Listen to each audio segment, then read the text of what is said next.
I vacuumed the excess cocoa peat off the backdrop and it was now complete. It was time to tackle the water feature.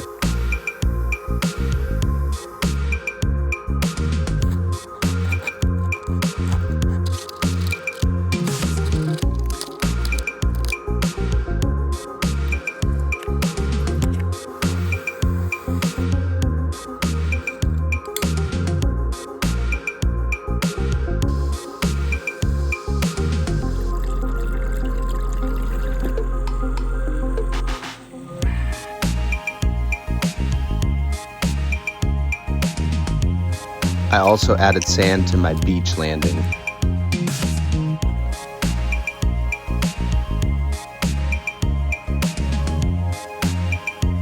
As well as my substrate and some leaf litter. Make sure you follow for the next steps.